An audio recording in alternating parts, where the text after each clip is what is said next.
আসসালামু আলাইকুম রহমতুল্লাহ। প্রিয় দর্শক ভাই ও বোনেরা, আজকের এই ভিডিওতে আমরা শিখব নামাজের পর পড়ার একটি গুরুত্বপূর্ণ দোয়া। এই দোয়াটি আমরা আরবি বাংলা সঠিক উচ্চারণ ও অর্থসহ খুব সহজেই শিখে নিব ইনশাআল্লাহ। তো চলুন শুরু করি। রব্বানা যালামনা আনফুসানা وإن لم تغفر لنا وترحمنا لنكونن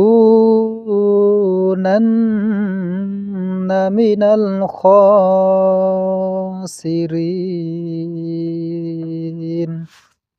আমরা দোয়াটি সম্পূর্ণরূপে পড়লাম। এখন আমরা ধাপে ধাপে ভেঙে ভেঙে সঠিক উচ্চারণে শিখব।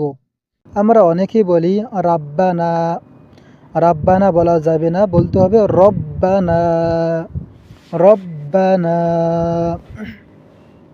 রব্বানা। এই না শেষের দিকে যে রব্বানা, এই না এখানে আমরা একটু আওয়াজটাকে একটু লম্বা করব এইভাবে।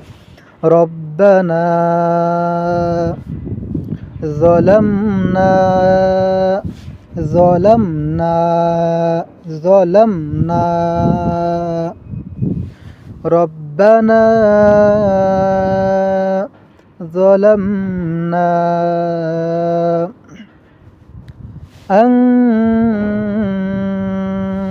أنفسنا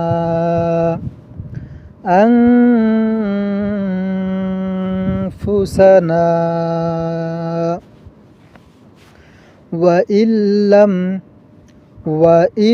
لم تغفر لنا وإن لم تغفر لنا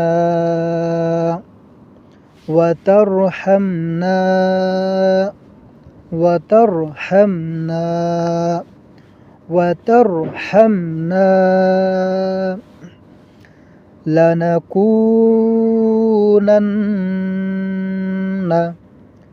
لنكونن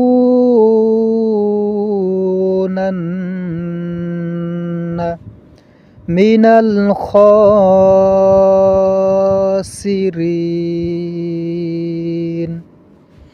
من الخاسرين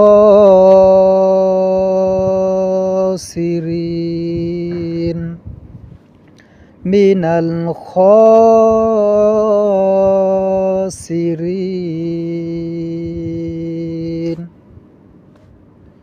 এখন পুরো দোয়াটি আমার সাথে একসাথে পড়ুন। ربنا ظلمنا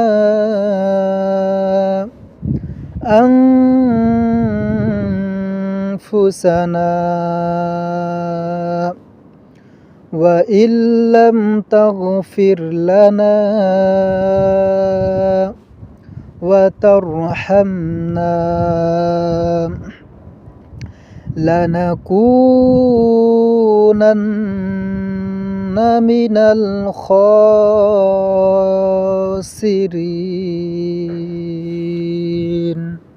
এই দোয়ার অর্থ, হে আমাদের রব, আমরা নিজেদের উপর জুলুম করেছি।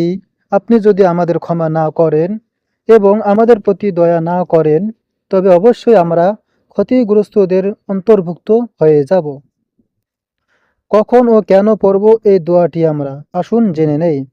নামাজের পর মোনাজাতে, তওবা ও ক্ষমা প্রার্থনার সময়, ভুল হয়ে গেলে সাথে সাথে, আল্লাহ রহমত পাওয়ার আশায়।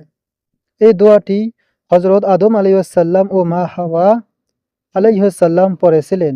প্রিয় দর্শক, আল্লাহ তাআলা ক্ষমাশীল ও দয়ালু। এই দোয়ার মাধ্যমে আমরা নিজেদের ভুল স্বীকার করে আল্লাহর কাছে ফিরে যাই। ভিডিওটি উপকারী মনে হলে একটি লাইক দিন এবং এমন আরও নামাজ ও দোয়া শিক্ষা পেতে আমাদের ইউটিউব চ্যানেলটি সাবস্ক্রাইব করুন। আল্লাহ তাআলা আমাদের সবাইকে খাঁটি তওবা করার তৌফিক দান করুন। আমিন।